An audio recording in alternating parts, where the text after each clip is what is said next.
Jaume Camprubí, Gourmet.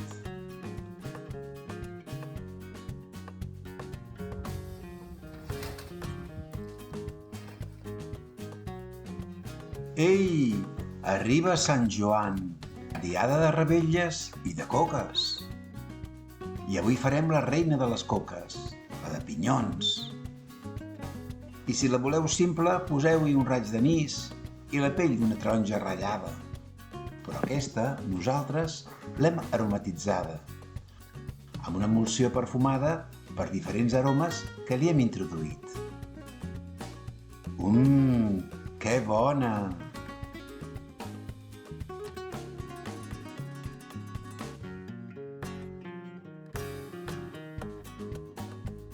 Trobareu els ingredients i la recepta escrita al desplegable de la pàgina de YouTube que us indico al final d'aquest vídeo. Com sempre, presentem els ingredients. I el primer que farem és l'emulsió aromàtica. En una paella hi posem 50 grams de sucre i el suc d'una llimona i d'una taronja, una cullerada de rom i una cullerada de vainilla i una de mel, una cullerada de tarongina i 2 anissos estrellats. I ho barregem. I posem la pell ratllada d'una llimona i d'una taronja. I ho reduïm. Sempre és millor fer-la el dia abans, vigilant que no se'ns cremi. Tot plegat ha de pesar uns 90 grams. En el contenidor de la pastadora hi hem posat 90 mil·lilitres de llet tèbia i els 25 grams de llevat de forner bo i esmicolat. I ho barregem.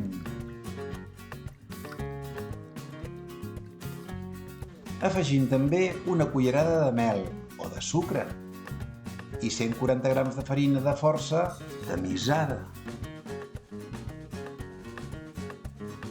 I ho barregem.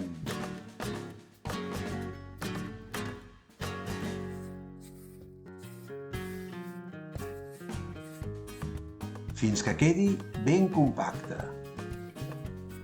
I un cop barrejat ho tapem i ho tenim a temperatura ambient, 45 minuts, a uns 25-30 graus, o fins que dobli la seva mida.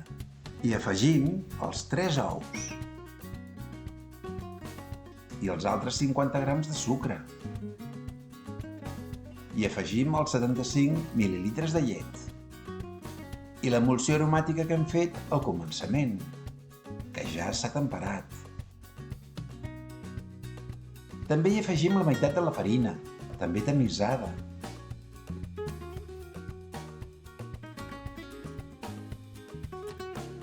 I ho barregem una mica.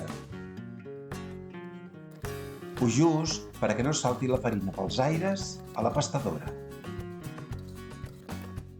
I ja la pastem.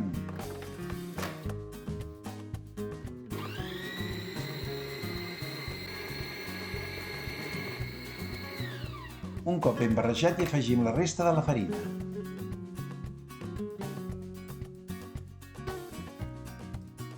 I ja hi afegim per segona vegada el llevat fresc de forner i el passem per un colador per a reduir-ne la mida. Aquesta segona vegada li posem perquè llevi més de pressa. Si no li poseu, també llevarà, però trigarà més. Tornem a barrejar perquè no salti la farina pels aires.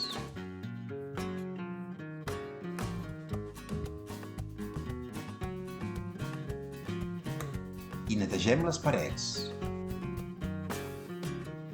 I ho tornem a la pastadora.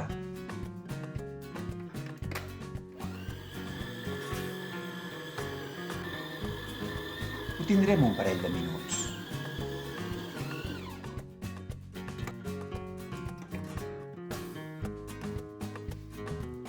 I ja hi afegim la mantega empomada en 2 vegades.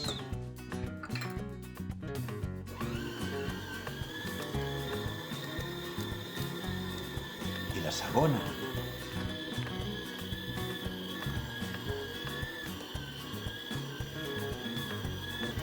També hi posem els 8 grams de sal.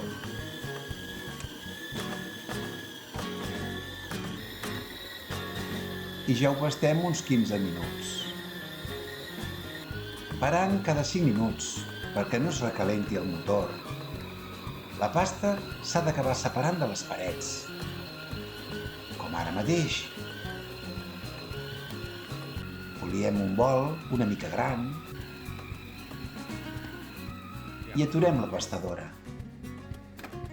Una pastadora senzilla, com aquesta, ve a costar uns 100 euros. Val la pena tenir-ne una. I l'aboquem al bol oliat.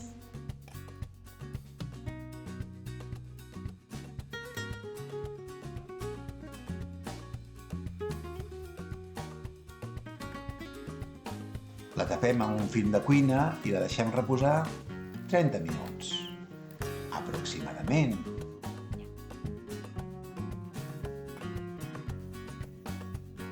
Ja ha passat la mitja hora i ja ha doblat la mida. I l'aboquem al taulell de treball que hem oliat. Ha canviat la seva textura. La pastem sense afegir-hi gaire aire.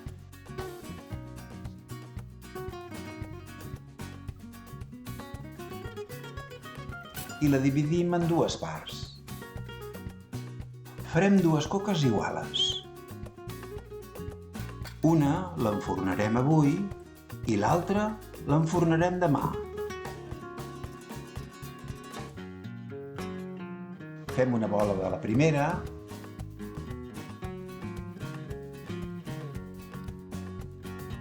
i la posem a un bol més petit, oliat. I la tapem amb film de cuina.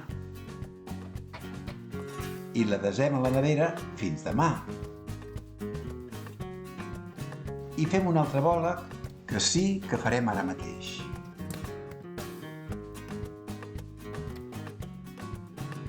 Oliem el corró i estirem la pasta.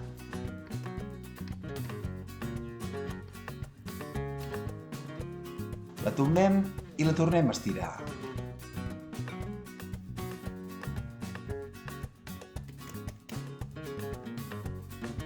S'arronsa perquè encara té tensió.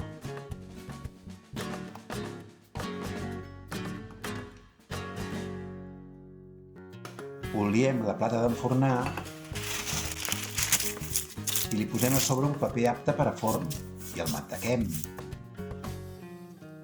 I li posem la pasta de la coca a sobre. I la planem.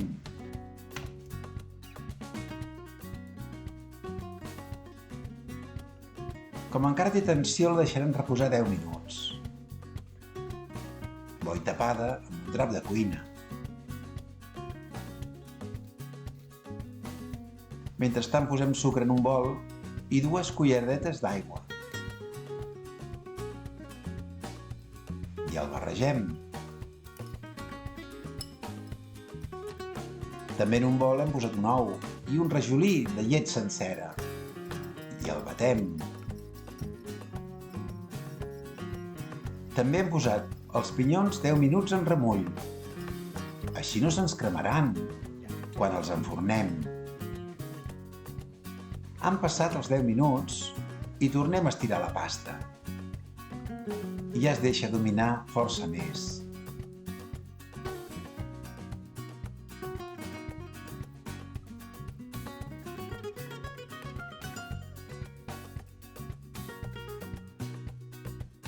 I ja la pintem amb ou batut.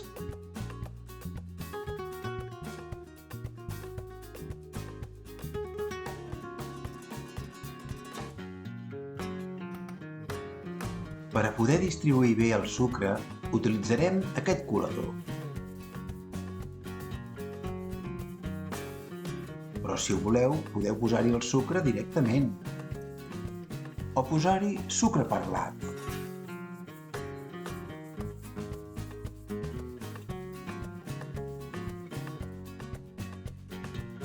I els pinyons que hem tingut en remull, 10 minuts.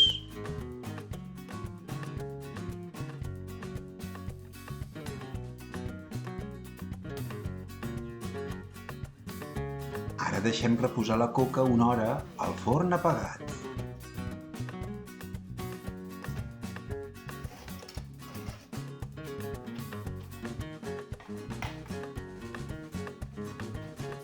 Posem una mica més de sucre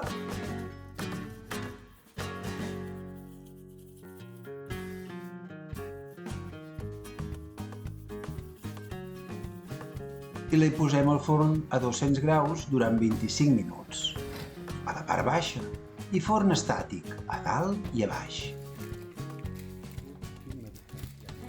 Porta la meitat del temps i es comença a daurar.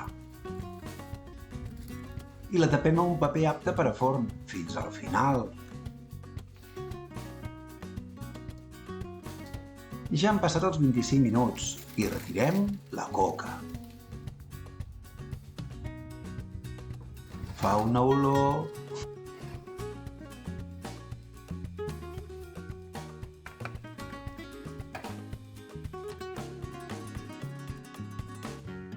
I la deixem reposar una mica.